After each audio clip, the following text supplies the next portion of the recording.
ആറ്റുമീൻ കിട്ടിയല്ലോ. അതെ, നല്ല പിടയ്ക്കുന്ന ആറ്റുമീനാണ് ഇന്നത്തെ താരം കേട്ടോ. രാവിലത്തെ ചാറ്റമഴിക്ക് കിട്ടിയതാണ് കേട്ടോ. ഇന്നത്തെ ചാറ്റമഴിക്ക് തന്നെ കൊണ്ടുവന്നതാണ് വീട്ടിലോട്ട്.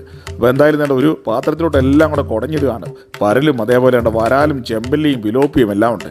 അപ്പോൾ ഇതെല്ലാം കൂടെ ജീവനുണ്ട് കേട്ടോ. ജീവൻ ചാടിപ്പോകുന്ന ടൈപ്പാണ്.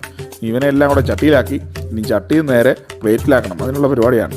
വരാൽ 2 വരാലേ ഉള്ളൂ, ഒരു വലിയൊരു പിലോപ്പി, മറ്റേ 2 ചെമ്പല്ലിയാണ് കേട്ടോ. ചെമ്പല്ലി പിടിച്ചെടുക്കണം, അല്ലെങ്കിൽ ചാടിപ്പോകാൻ ചാൻസ് ഉണ്ട്. എന്തായാലും വേണ്ട എല്ലാം പ്ലേറ്റിലായി കേട്ടോ. വരാലും കൊണ്ട് നല്ല രീതിയിൽ അങ്ങോട്ട് വറുത്തെടുത്തു. അതേപോലെ എല്ലാം തന്നെ കുറച്ച്, അത് കൂടാതെ തന്നെ കുറച്ച് മത്തി കിട്ടിയായിരുന്നു. അത് കുറച്ച് കറിയും കൂടെ വെച്ചിട്ടുണ്ട്, പിന്നെ വറുത്തും എടുത്തിട്ടുണ്ട്, പിന്നെ കുറച്ച് സലാഡും ഉണ്ടാക്കി. ഈ ഒരു ഇത് എന്താണെന്ന് വെച്ച് കഴിഞ്ഞാൽ പിലോപ്പിയാണ് കേട്ടോ. അതിനെ കൂടെ ഒറ്റ കഷ്ണമാണ് അങ്ങോട്ട് വറുത്തെടുക്കുകയാണ് ചെയ്തത്. ഇത് കണ്ട വരാലിൻ്റെ ഇടക്കഷ്ണമാണ്, 1.5 പീസാണ് ഇത് കേട്ടോ.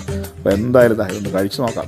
എല്ലാവരും ഇനി കഴിക്കാനുള്ളൊരു ധൃതിയിലാണ്. ഞാനും നോക്കിയിരുന്നില്ല, കഴിച്ചേക്കാം. അടിപൊളി, സൂപ്പർ.